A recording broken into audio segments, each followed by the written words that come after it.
Kali would break you down. Shiva will crack you open. Sometimes when we pray, we expect, rightly so, for the things that we want while we're praying, because we want a certain outcome, we want things to happen.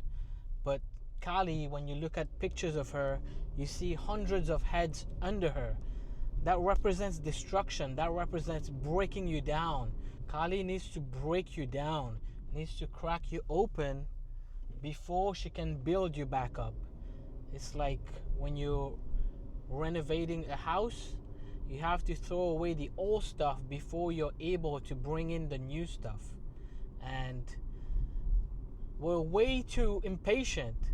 Sometimes we'll pray for like a week and then be like, oh, my chanting didn't work, my meditation didn't work.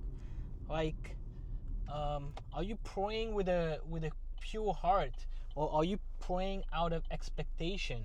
You know, you're not coming to God. You're coming to God as a pretense just to get what you want. But that's not the way it works, you know? Yes, God may give you what you want. God may not give you what you want. It is not up to us. Krishna tells us that, hey, we need to work. We're only entitled to our work, to our effort, and not to the fruits of that prayer, of that effort, of that work. So yeah, we need to understand, what if things get worse? Because, by the way, if you don't know, I started doing a daily chanting and daily Gita study on my shorts. So go check that out. But as I'm taking God's vibration when I'm chanting, now your body becomes purer and purer.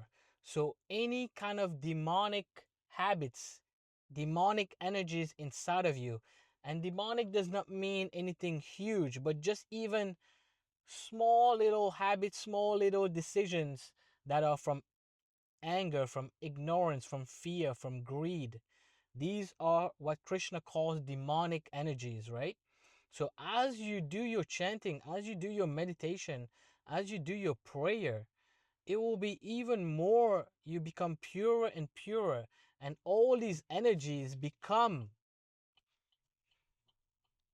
like a thing that your body needs to vomit, right? So you know how your body, when you consume something that it doesn't want, it vomits it out. So as you get purer when you pray, as you get purer when you do your japa, all these negative energies, that the bad habits that you used to not have any effect when you did it, now your body tries to vomit it, because now it's God presence inside of you that's rejecting that. So things will get worse at first, because when you vomit, it feels like the world is stopping, everything is the worst feeling in the world. But it is the body cleansing itself for you. And in the same way, energetically, when things get worse, it is the universe, it is God rearranging your energetic chemistry, your energetic organization to allow more space for the better things to come into your life. But during that period, it might be a year, it might be a month, it might be a week, it might be a day. We don't know what that period is. But while that rearranging is happening, do you give up? That's what happens. Most people give up. They're like, oh, after a week of japa or after a week of meditation, nothing happens. I don't see any transformation. And they just give up right when things are about to get good. That's the problem. It's like when you start working out, you're so overweight.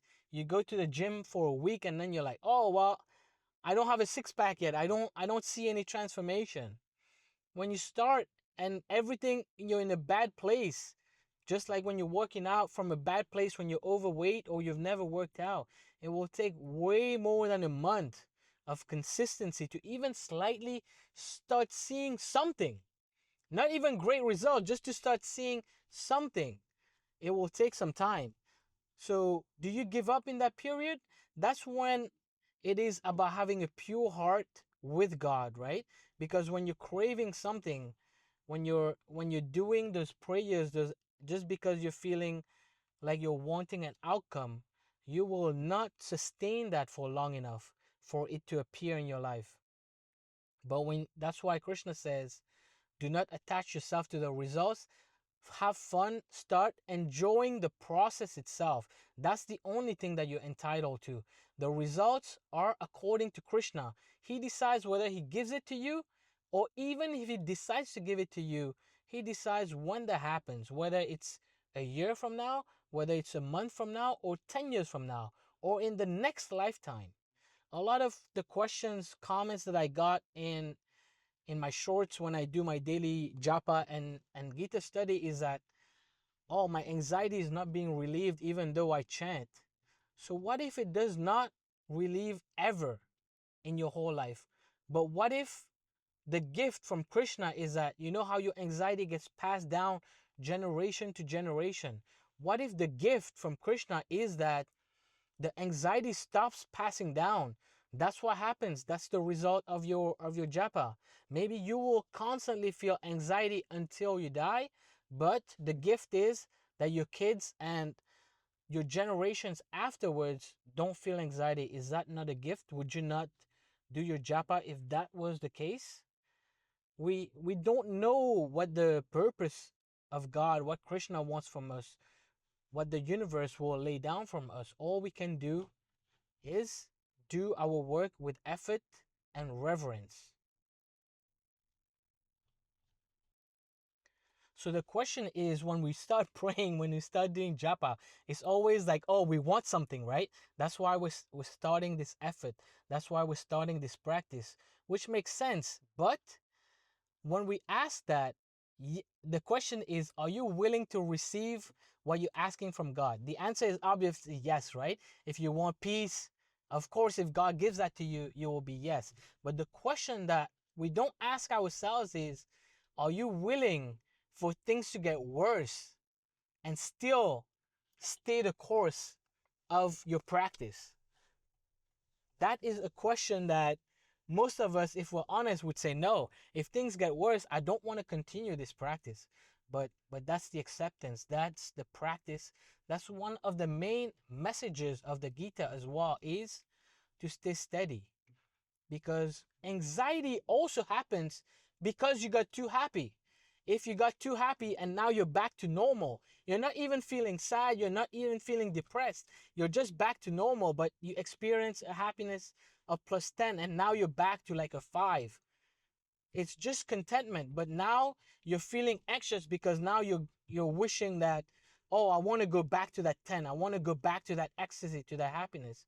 But now it's because we're not able to detach from the happiness, as well as not able to being able to detach from the depression. That's what causes anxiety as well. That's why the main message, one of the main messages of the Gita, is to stay steady in the highs and in the lows. That practice, it becomes an offering to God, right? It becomes an offering to God rather than wanting something from God. Wanting something from God, again, it's clinging, it's neediness. It's we're pretending that we're praying to offer to God, but it's just really to get that thing, right? If we didn't, if we knew that we would never get that thing, we would not do the practice. And that's the cleansing that needs to happen sometimes. And that's why Shiva needs to break you. Kali needs to break you open, crack you open, so that you understand that the service is to God. The service is not to get something.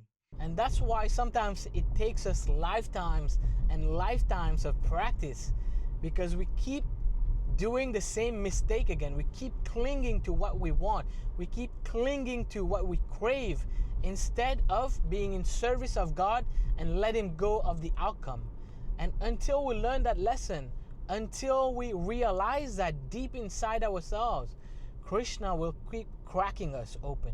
Shiva will keep breaking us down. Kali will keep tearing us down until you learn.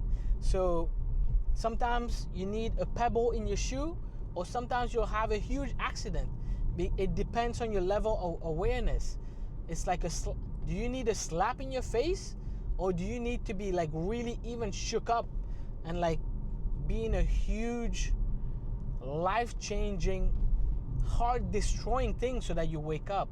That depends on us, and that depends on how quickly we want to realize this message from Shiva, from Krishna, from Kali. We have to be aware internally and be able to listen to the lessons. And I'm not talking down to you. This is something that just happened to me. I've just passed 31 days of doing japa every day. Of course, I've been practicing for the last 10 years, but consistently I had a break in my practice, so I started again. So it's been 31 days, and I noticed that in my business things went down first before it started picking back up, because I had to learn the lesson. The habits that I had in my business before, it was not affecting me because I was less pure. And as I internalize God's vibration inside myself when I do japa, now the same habits that I had in my business, they're not acceptable anymore. My body is rejecting those habits. And the way that my body is vomiting this, the way that Krishna, that Shiva, that Kali, that God is telling me that these habits are not acceptable in the new me, is by failure, by experiencing things that are not causing my business to thrive, so that I'm able to shift my actions, I'm able to shift my perspective and approach my business into a more a way that's more aligned to God. I hope that's making sense, and I hope you're getting something out of this. I love doing these little talks like that, so subscribe if you want more, if you want perspectives of Hindu wisdom from the scriptures. But that's the thing, that's the message of today. If you're feeling like you're in a place that you're down, you're depressed, even though you're praying, even though you're doing your daily japa, just understand that it might be that Shiva is cracking you open. Kali is breaking you down, is reinventing you, and it has to tear down the old building so that we can build the new building back up. And listen, that's what causes anxiety is we want it now. We want it today. But it might be that the result will come in a week, in a month, in a year. And that's why the message is to let go. Just let God work its magic. Keep doing your practice, keep doing your meditation, keep doing your japa, and let God in his own timing give you the results when he wants it, you know. Namaste. I'll see you in the next one.